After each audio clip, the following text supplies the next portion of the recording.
Welcome back to ChatChit. As we sit now after round 18, Aiden, there are 2 wins between 2nd place and 13th place. Aiden's going to dive more into that later and just how close this league is, but it's making for a super exciting season.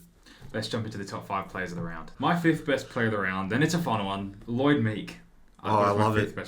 Best player. Meek Mondays is what he calls it. He had 51 hit-outs, 3 contested marks, 11 contested possessions. He dominated Jackson. Had a massive final quarter to heavily influence the comeback. I don't know if you were watching the final quarter all, but there was a tap that he did. It was to Jai Newcomb running in on goal. The nuke. Just put it on a platter for him. And yeah, I just thought he's been incredible this season. I think it's about time we give him some of the accolades he deserves. Oh, absolutely. My favourite kind of player, 3 marks, 3 contested marks. Your Levi Casbolts, and then it's your Lloyd Meeks. Yeah. So I think Max Gawn would love him. Max Gawn loves those big contested mark players. Love that one. My number 5, Jamara Ugle-Hagan. He absolutely took it to a Carlton defence, which has been their weakness. They've been, before this round, the 2nd highest scoring team after Sydney, and 15th for scoring defence. So their defence has been their weakness, and Jamara Ugle-Hagan exposed it this round with 4 goals and 13 score involvements, and he could have scored even more. Well, my number 4 was Chad Warner, and you might think that's a little bit low, but against North Melbourne, I like to take into account the opposition. And then again, 2 goals, 31 disposals, 9 contested possessions, 650 metres gained, 14 score involvements. Yeah. But it could have been so much more. He could have had about a 4 or 5 goal game, 2 goals, 3, I think it was. But yeah. Ran the game with another one I'm assuming we're going to talk about very soon. Yeah, it's crazy how often Chad Warner gets in on goal for a midfielder. 2 goals, 3 with an out on the full, and a couple of quite selfless moments where he could have shot for goal. And I think it's insane. I think we should talk about this because you mentioned it a couple of weeks ago about how he bursts through stoppage, and if you think it's worth sacrificing him not defending a stoppage because you have so much to gain if he actually gets the ball. Yeah, as in, what I mentioned to Aiden is I was just sort of weighing up as a Swans fan. Do I like that every time there's a stoppage and there's a ground ball, he charges at it at full speed. He does not try to guard the ball or put his body over it. He tries to pick it up cleanly at full burst. And so maybe more than 50% of the time, that means that he's not defending the stoppage and he doesn't pick it up cleanly. But when he does, he bursts through, he scores goals, he creates something out of nothing, and it's amazing and explosive. So you're happy with the trade-off? I'm happy with the trade-off after a game like that. Yeah. You got to hope that he can do it in big tight games. Yeah, 100%. Yeah. My number 4 was Errol Goulden in the same game. The coaches' votes were split, 9 votes for Warner, 9 votes Goulden. Goulden had 41 with 15 score involvements, 30 kicks and 3 goal assists. Yeah. He just, when you let Errol Goulden, who some commentators have said is the best kick in the league, when you let that guy get 30 kicks, you're going to lose by about 79 points like North Melbourne did. 100%. I just build off it a little bit. My number 3 was Errol Goulden, 738 metres gained. That's all I'll add to that. He pretty much ran the game. And if you don't have someone that can go with him and have that sort of running power to run up and down the wing, he's an on-ball stoppage winger. That's probably how I'll refer to it. Slash fullback. He's at fullback more than most of our key defenders, I swear. But yeah, he's always running to make an option. It's elite what he does every game. Yeah, and my number 3 was Chad Warner. We've talked enough. Let's head into your number 2. My number 2 was Lachie Neale. And it's just another Lachie Neale stat line: 2 goals, 34 disposals. It could have been a lot more. He picked up the tag in the second half, but 19 contested possessions, 10 score involvements, 13 clearances, and yeah, this is what we expect. Yeah, we see that so often. He has these just inhuman stat lines in the first half, and then the opposition coach clicks it, and it's about 5 weeks in a row now. He's got these ridiculous performances. Yeah, my number 2 was Lachie Neale as well. 100%. My number 1 was actually someone you had further down. I had Jamara Ugle-Hagan as my number 1 player around. And you know what it was? It was because of the amount of criticism he faced during the week. I don't know if you kept up with other podcasts, but SCN have been criticising this guy for weeks about, is he that guy? When is he going to step up? They do a segment called In the Gun. One of them had him in the gun, and he stepped up. He kicked 4 goals, 13 score involvements, 20 disposals, and he was huge in bringing the ball to ground, and a big reason why Riley West kicked 4 goals as well. And that doesn't show up in most stat sheets. 100%. Yeah, we talk about that all the time, just as diehard fans of our team. We just love those key forwards. We don't care how many goals you kick. Just make sure the opposition defenders aren't marking it, and you're giving your small forwards a good chance. Yeah, he was awesome. My number 1 was Toby Green. Ooh. Okay. Aiden, you didn't have him in here. The highest player rating performance of the round with 4 goals and 4 goal assists. So he was absolutely phenomenal. 4 goals, 4 goal assists at 88% with his 17 disposals. He just Richmond were gone every time he got the ball. They were buried. He was just one of those games where he didn't get a whole lot of the ball, but every time he got it, it pretty much led to a goal or something close to it. Yeah, he had a very slow start to the season for his standards, but he's really started to pick it up now and almost forcing GWS to play finals. Absolutely. We'll move on to the next segment about who we think is going to win the Brownlow medal. So, as I've mentioned a couple of times this year, I do a Brownlow predictor, as a couple of other people do as well, where I do allocate 3, 2, and 1 votes to every single game of the AFL season. I did it once 2 years ago, and by probably sheer luck, correctly predicted that Patrick Cripps would win the Brownlow medal when he was third favourite. So I feel this false sense of confidence that it's going to happen again, and I want to hear who Aiden thinks are the top 5 most likely to win the Brownlow medal. Then I'm going to give what my predictor says at this point. Sure. So yeah, I'll run through my top 5. It's who I think is going to finish in the Brownlow, not necessarily who I think is top 5 right now. So number 5, I have Zach Merritt. Number 4, I have Nick Dacos. I haven't included Heaney in this, just because he can't win anymore. Number 3, I have Bontempelli. Number 2, I have Patrick Cripps. And number 1, I have Lachie Neale. I think he's going to storm home. Wow. I think Lachie Neale's getting a lot of votes recently. Yeah, that's exactly my thing. Same as last year. Okay, and I'll tell you, my predictor has Lachie Neale just outside of this top 5 as it sits right now. But if he keeps playing this way, who knows? That's okay. I'm backing him to pick up a lot more 3 and 2 voters in the last 5-6 rounds. Yeah. So I have in 3 guys in tied 4th, which are Zach Merritt, Noah Anderson, and Marcus Bontempelli. I have all tied on 20 votes.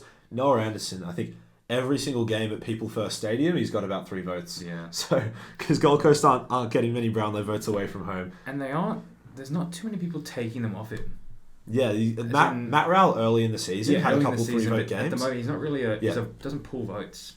Absolutely, Tuke Miller's been a bit more quiet this year. He's been as good as not as good as you'd want him to be, but he has been good. But he's not getting Brownlow votes. Rowell hasn't since round 3 or 4. Noah Anderson, I think, has been taking all those votes in those games they're winning. Then I've got Merritt and Bontempelli tied there in 4th, along with Anderson. Chad Warner I have in 3rd on 21 votes, 1 vote ahead of them. Okay. In 2nd, I have Nick Dacos on 22, tied with Isaac Heaney, who's ineligible. Yeah. And then 5 votes ahead. That's a tight pack. 5 votes ahead, I have Patrick Cripps on 27. Wow. I have him just getting a lot of votes. The umpires view this guy favourably. I think Bontempelli and Cripps are both guys who just play a really good way. They're team captains that are very respectful towards the umpires, and if you're really getting into what makes you win a Brownlow, you want the umpires to like you. And I think the Cripps is that kind of guy that earns a lot of respect. Well, he has a lot of those impact moments, those ones where he bursts from the stoppage, kicks a goal from 50. He did it on the weekend. Yeah, did you see the 4th quarter? Yeah, even when his team's losing, he's picking up 3 goals, 30 disposals. Yeah. So he's picking up those votes even when Carlton isn't having the best performance as a team. So like the most recent game, I gave him 2 votes in the loss when he had 2 goals in 28 and was clearly the best player on the ground in the 4th quarter. Well, yeah, 4th quarter's massive because it's what the umpires go off seeing, and he seems to just have awesome 4th quarters every single game he plays. Yep. So yeah, I'm not surprised. 5 votes is a lot of votes ahead. 5-6 rounds to go. We'll see if anyone can catch him. We'll update them at round 24. We'll see. We'll see. Moving to the next segment in hits and misses. My round 18 miss. For the love of God, someone please tag Lachie Neale. We touched on it earlier, but I'm just going to give you raw stats of recent games. All of the recent games where he hasn't received a hard tag. I'm not skipping any games here. From most recent. 2 goals and 34 disposals this week with 13 clearances. The previous game, 3 goals and 36 disposals with 10 clearances. The previous game, 37 disposals, 2 goal assists, 10 clearances at 90% efficiency. And the game before that, 2 goals and 38 disposals with 10 clearances. Yeah. In the games where he's received a hard tag this year, he's averaging less than 25 disposals and has kicked 2 goals total in those games. So he's the reigning Brownlow medalist. In my opinion, the most skilled contest player in the AFL, maybe him or Dacos. And time again, we see coaches somehow fail to tag him when we know that the tag is effective on this guy. I can promise you that John Longmire won't make the same mistake this week. It's an awesome game we're going to see this week. A team that's won 6 in a row in the Lions versus the best team in the league. And I think you should expect to see James Jordan, Callum Mills, James Rowbottom, those 3. I'm not sure which one Longmire will put to him, maybe 2 of them at different times. But you should expect to see a Swan at all times right at Lachie Neale's side. Yeah, because I was going to ask that question about who you think goes to him this week. I reckon Rowbottom's going to probably have the biggest part because I think Jordan might go to Zorko. Yeah, and I think Callum Mills might put his hand up. So maybe... I wouldn't mind it. As long as someone's tagging him. Yeah. I think maybe between Rowbottom and Rowbottom and Mills, yeah. I'd like that. My miss is the AFL Tribunal this week. So it feels like they went 0-3 in the Tribunal, the AFL. 3 weeks for Charlie Cameron, 3 weeks for Toby Bedford, 3 weeks for Alex Davies. I'm not saying they didn't deserve suspension, but for a footy act, a tackle gone slightly wrong for Cameron and Bedford felt like too many. Davies had all eyes for the ball. The opposition came at the ball a little bit higher, and he caught Davies' shoulder. 3 weeks. It feels like we're moving to a contact sport and we're a contact sport and we're minimizing as much contact as possible. I feel like consistency is a little bit gone. We saw what Heaney did a week. We saw what Dangerfield did 2 weeks ago, where he did a very similar tackle to these three who received 3 weeks, and he got off. So whether it's consistency or lower the weeks or get ex-AFL players to be looking at these tackles, I don't know what it is, but it feels like they're throwing weeks at players too often. Yeah, in the words of a drunk Arsenal fan on AFTV, what happened to the game I love? Just, you can't tackle anymore. Did you mention the coach who's talking about you pin one arm back, pin two arms back? You just... You're asking for weeks. There's nothing you can do. Like if you want to stop the guy from getting a disposal away, you're risking getting weeks with 100%. What is not an intentional. If you tackle and he falls to the ground and suddenly his head hits the ground, you're missing 3 weeks. Yeah, and this is a situation where because frees are being paid and for tackles that they weren't being paid before, and then people are getting weeks, blokes are being sort of encouraged to throw their heads into the ground, which is not what you want. It's a difficult balance, but you want to find that balance where anyone who's initiating unnecessary head contact, whether that be the tackler or the person holding the ball, should not be rewarded, should be punished. Well, just another thing that I saw, because obviously in the last 5 to 10 years, it's been a lot easier for players to get suspensions. And we know the Brownlow medal 1 week and you're gone, no matter the suspension. Do you think we should increase the amount of, there should be if you get missed 3 weeks in a season, then you can't win the Brownlow? Because it feels like Heaney missing a week for that. Last year or the year before, you wouldn't even get near a week. Maybe 2 weeks. I've never heard that suggestion before. I don't know if you think of that. No, I saw someone else mention it because it just feels very easy to miss a Brownlow. I'm not saying Heaney was going to win it. Obviously, your predictor says he's not going to win it at the moment. And you've got the current Brownlow favourite Patrick Cripps saying it's unjustified that Heaney can't win it. He's been so good this year. We know he's one of those praised players that always plays the right way, doesn't do anything malicious, did not do anything malicious in that case. He was swatting at below shoulder height behind him, hit a guy in the head. I haven't really seen anyone bar the AFL Tribunal believe that should be a suspension. Yeah. But anyways, we'll move on. We will. My hit for the week, on a more positive note, the Hawks are making finals. The energy and the vibes of that team are so much higher than any other team in the comp. The selfies, just the youth of that team. So fun to watch. Clearly a close group of players. And their experienced players are leading from the front. You see James Sicily, an All-Australian key defender, just decide, lads, we need a couple goals. I'll put you on my back. I'll jump to full forward and kick the final 2 goals of the match to win us the game.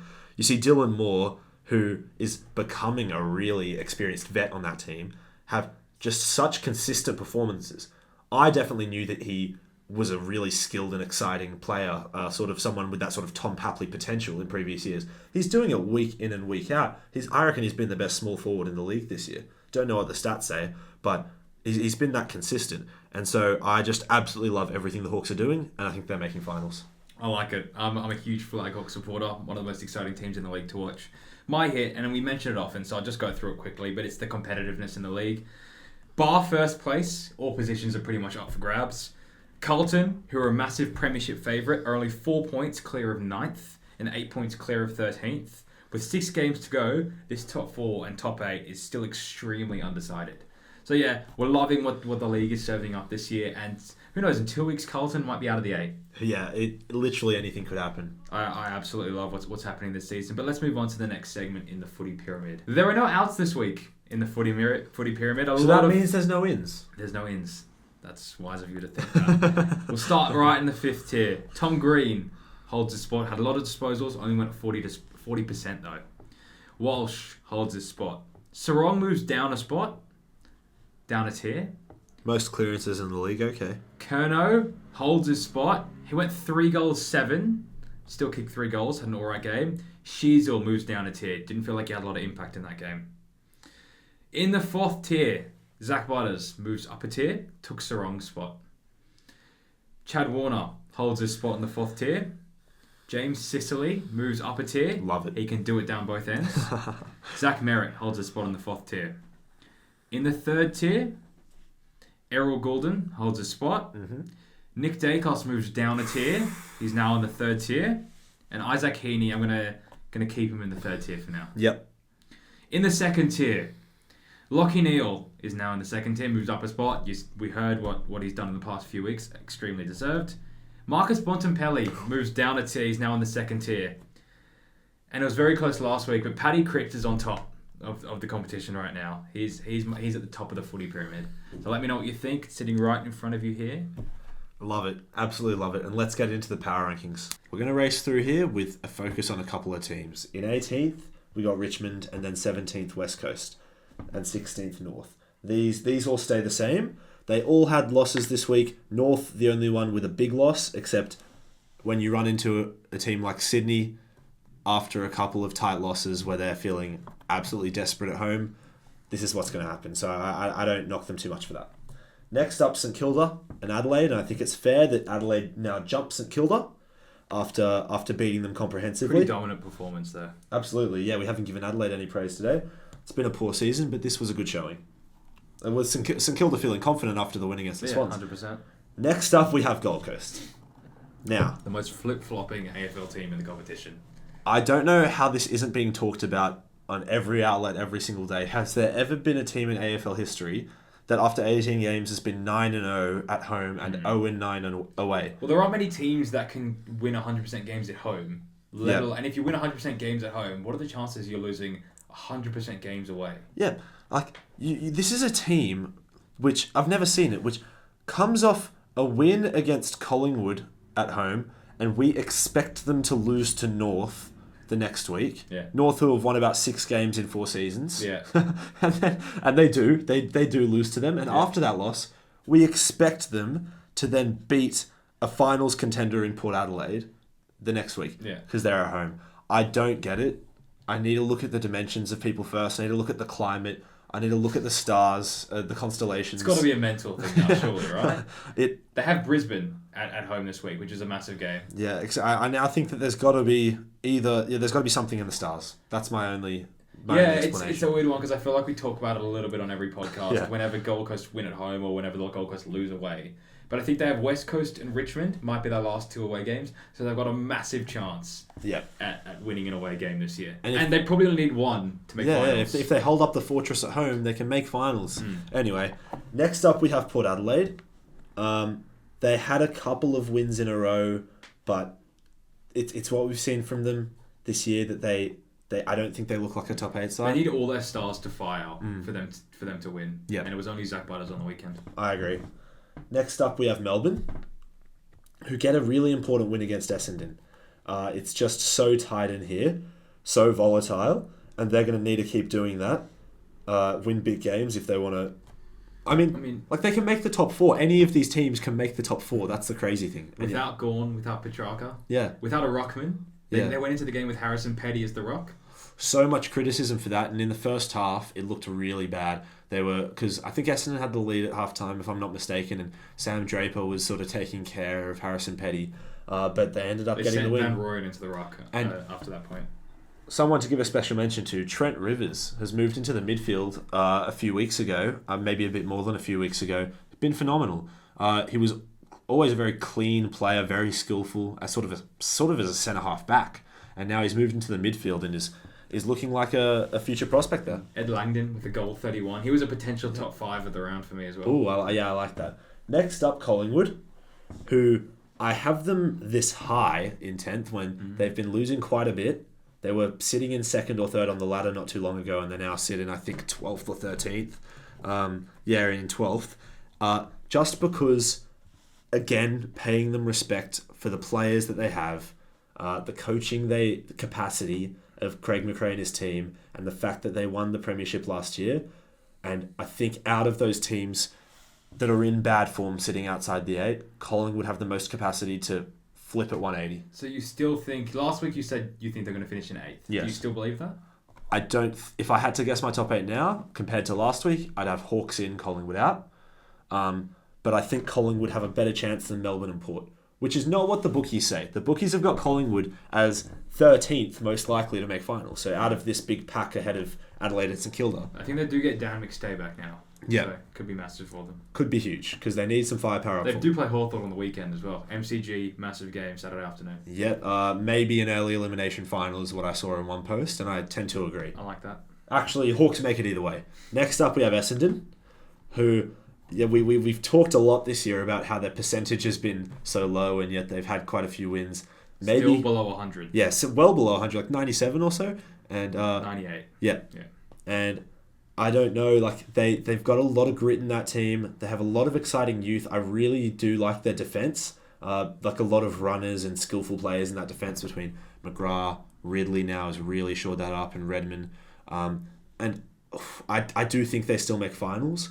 But for now, I have them sitting 9th based on how they're playing at the moment. They have Adelaide and St Kilda in the next 2 weeks, so they win both. They're probably a lock for finals. Yeah, definitely. Next up, we have the Bulldogs, who got a huge win against Carlton, and they deserve a jump. Yeah. I didn't have them making the top 8, and I still probably don't. We know that they consistently have this capacity to put together full performances against good teams, but then just lose to terrible teams. So... The Bulldogs are going to have to find something. They jumped on Bontempelli's back last week. He didn't have to have his best game, and they still got it done against Carlton, but they're going to have to do that more. Geelong and Sydney the next 2 weeks. So that's pretty much playing for their finals lives. That's the main reason why a lot of people don't think they're going to make finals, is the run home. Make finals. Yeah. Come on, the Dogs. Yeah, good call. And they get the win against Carlton. Next up, we have Geelong, who, hey, they had a loss after their win streak, and then they got back on the horse and got a huge win against Collingwood, and you got to pay them the respect. They probably make finals from here. Next up, we have GWS, who get the win that they needed against Richmond, and I think are making that charge towards the 8. They're timing their run at the right time.